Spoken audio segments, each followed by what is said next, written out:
In today's video, we will be making printable addition worksheets. I'm going to show you 3 different examples of addition worksheets that you can create for students in kindergarten all the way through 5th grade.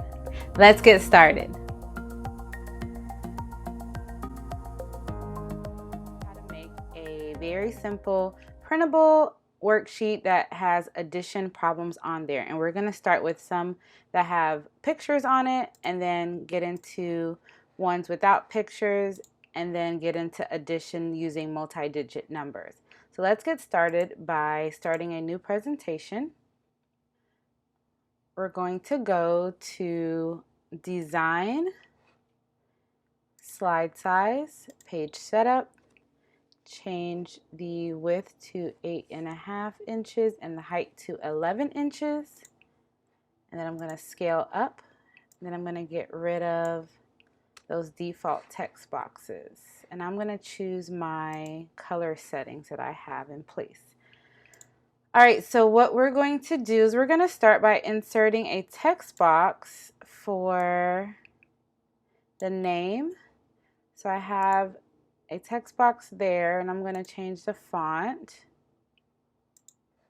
and the size. So we're going to put name and then just do a long underscore by doing shift and the dash key and stretch that out. So there's our name. Then I'm going to duplicate that by hitting Command D. If you have a PC, hit Control D. I'm going to get rid of the line. I'm using this to make the title and make that a little bit larger. Bring this in and then center it. So there's my title. I'm going to add in the 3 problems and then we'll come back and do our directions. So we're going to start on our first problem. So I'm going to insert another text box to do my number 1. Change the font and the size. Then make sure it's resized. Okay, so there's my number. So I want to do this first page with pictures, so I'm going to go to insert. You can grab images offline, or if you have some saved in a folder. I'm going to use the icons that come with PowerPoint. Click on icons, and then to get the apple, I'm just going to go to the food section and choose the apple and then insert. I'm going to move that into place, then make it a little bit smaller, and then I'm going to just double click it so I can change the color. And then the line, I want to have it black. So the apple is ready, so then I want to duplicate it by hitting Command D. You can also copy and paste. Get them aligned, and then I'm going to duplicate. I want to do 5 on one side and then 2 on the other side. So I have 1, 2, 3, 4, 5, 6, 7. So then I'm just going to grab these last 2 and then pull them down. I want to pull this one a little bit closer to that first apple, and then select all of them and move them over just a little. So I need to add my plus sign and my equal sign. So I'm going to duplicate this text box around the 1 and then duplicate it again so I can do the equal sign. Those lined up. And then change this one to the equal sign and change this one to the plus sign using my keyboard. And then I'm going to have the students put an answer in a little box. So I'm going to go to my shapes and draw a box. I want the width and the height to be the same, and then it to be lined up on the bottom the same. Alright, so for my box I need to get rid of the color. You can do no fill. Let's do no fill, and then our line we want to be black, and then I want the line to be thicker than that. So under line, I'm going to go to width and then increase the thickness to one that I like. That looks good. So now I want to draw boxes under each section of the equation so students can write the amount that they count. So when they count the 5 apples, I want them to write the number 5. I'm going to decrease the size of this box or this square and center it, and then duplicate it here, and then duplicate this one and put it under there. I'm going to select all of these together and then group them. So remember, you can right click, group, and then group together. And then I want to outline to go around the entire problem. So I'm going to come back up to the shapes and choose this square with like rounded edges and go around the whole problem. I need to move it up a little bit.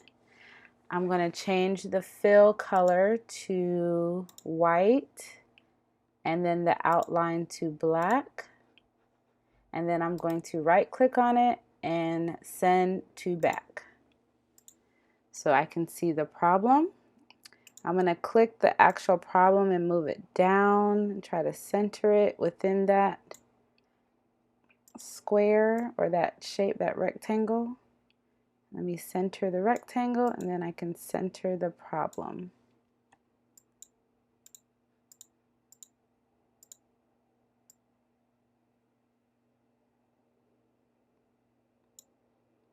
Let me send this back again. Send backwards. Okay, so I want to move that and center it. Okay, so that looks great. Now what I want to do here is make this outline just a little thicker. So I'm going to come back to the width for that, and I like it at 2. I like it at 2. So let's bring it in a little. And I want to bring it in because I want to put an outline around the entire page. So I don't want this to run into that outline. So let's move these over. I'm going to select all of it so that I can group all of it. So I have the problem and that rectangle grouped together. It's not a rectangle because the sides are curved, but that rectangular shape, I'm going to duplicate it and bring it down here, and then duplicate it again, and then just move them so they're distributed kind of equally. Let's see, there's a center that's not centered.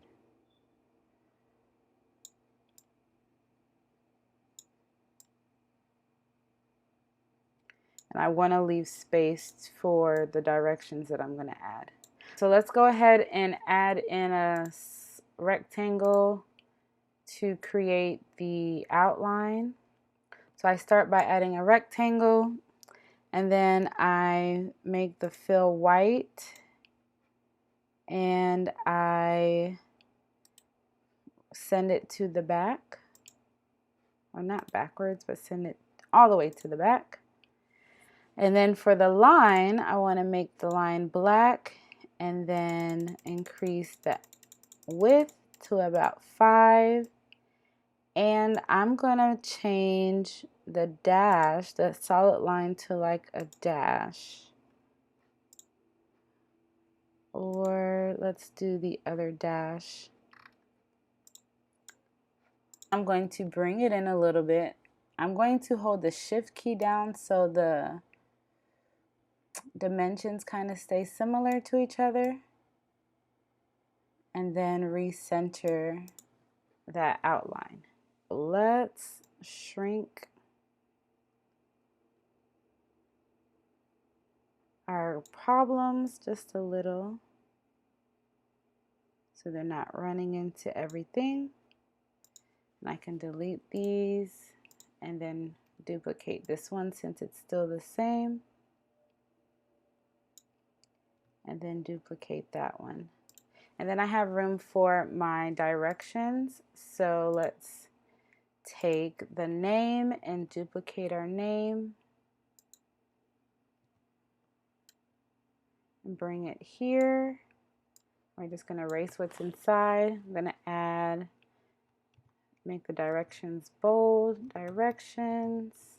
All right, so the last thing we need to do is change the second and third problem. So we're going to change that to number 2 and then change this to number 3. So I'm going to ungroup this one, this set, ungroup it twice, and then get rid of these other apples. And I'm going to click on this first apple, right click it, and then go to change graphic, and then from icons.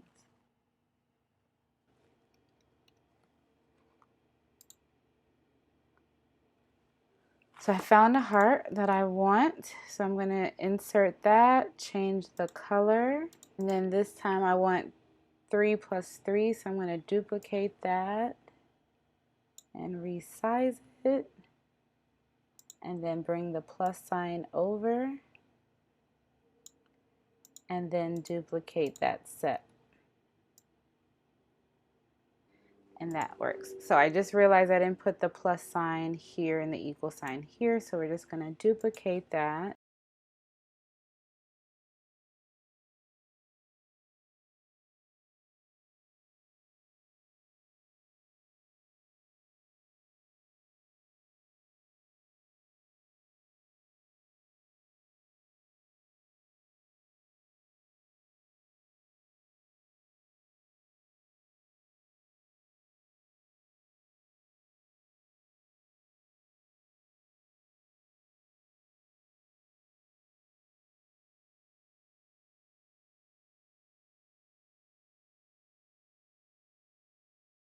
So this sheet is done. So let's duplicate our sheet.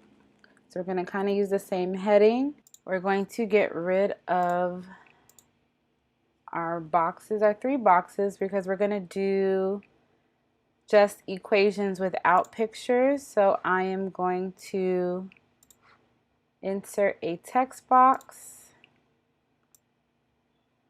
for the number 1. Let's change our font. Number 1. And then we are going to duplicate that text box to write or create our equation. So let's delete the 1. I want to increase the size 1. Let's do 6 plus 7 equals, let's stretch it out so we can get a bigger size. Make it a little larger and then get it closer to that 1. But not too close where it's confusing. And then bring in our text box. So then we're going to duplicate. Well, I'm going to take that and grab the 1 and then group those together and then hit duplicate and move this second one over and change the number out to number 2 and change the problem to 4 plus 9. So I'm going to then duplicate both of these, and together they're selected. So just to remind you with duplicating, you can copy and paste, or you can on your keyboard, if you have a Mac, hit Command D, or if you have a PC, hit Control D to duplicate. And I'm going to leave some space between the problems because I want the students to show their work.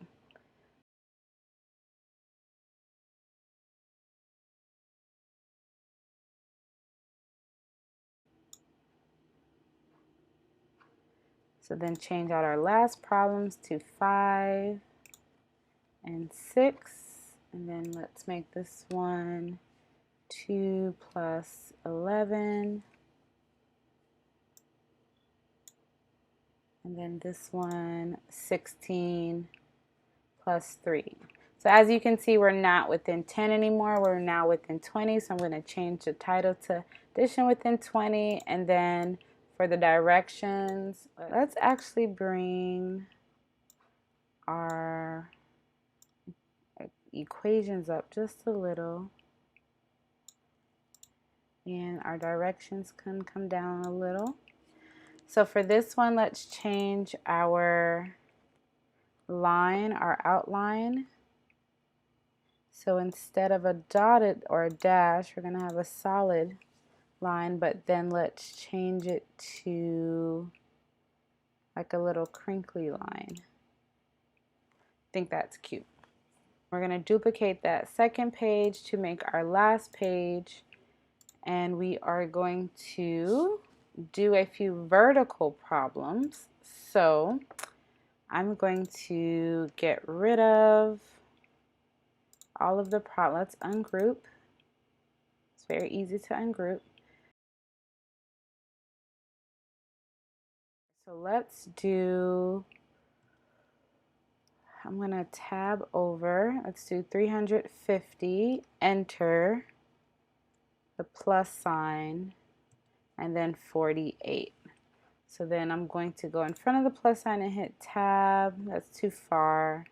So I'm going to backspace and then just use the space bar to go over where I want it to be. And then in front of the 4, I'll go over 1. Okay, so that they're pretty lined up. Now you can select that bottom section and go to the underline button and have it underlined that way, or let's undo that. You can go to your shapes and draw a line however long you want it to be and however thick you want it to be and whatever color you want it to be.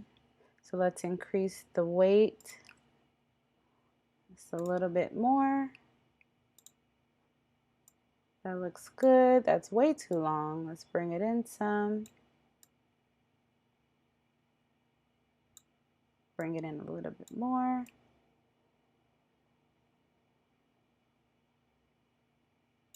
Okay, so that works. Let's bring in our number 1 just a little bit. And we are going to make sure that line is selected with our problem and group them together. And group. Select the equation and hit duplicate. And bring that over here for number 2. Let's change it to 134 plus 200. And then we're going to duplicate both of them. And I just want to do a total of 4.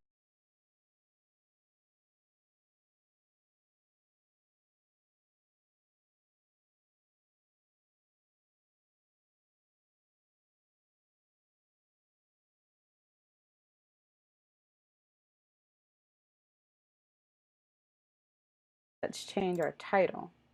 So now we're not within 20.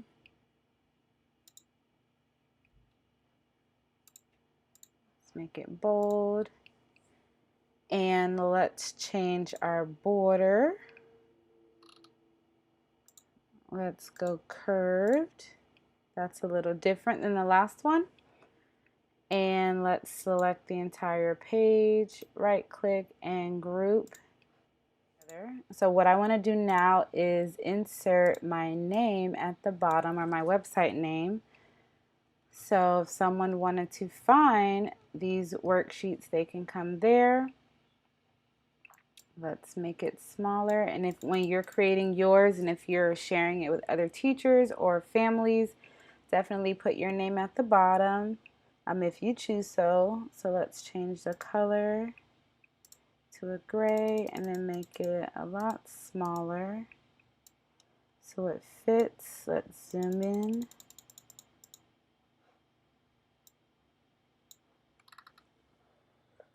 Then bring it down here. Let's bring in the text box.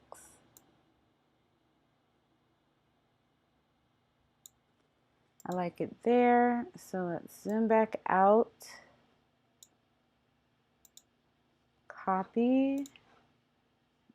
Control V or Command V to paste.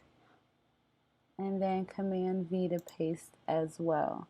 So now what I want to do is select all of it, the page plus my website name, and save as picture, and save.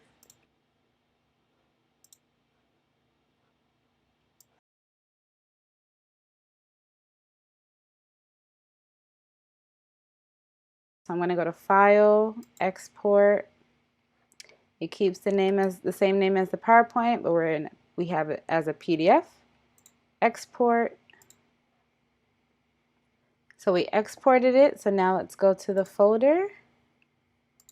Let's open up that file. There's our PDF of our 3 worksheets that we created. So I hope this tutorial was helpful to you in creating your very own printable edition worksheets for your students to practice with.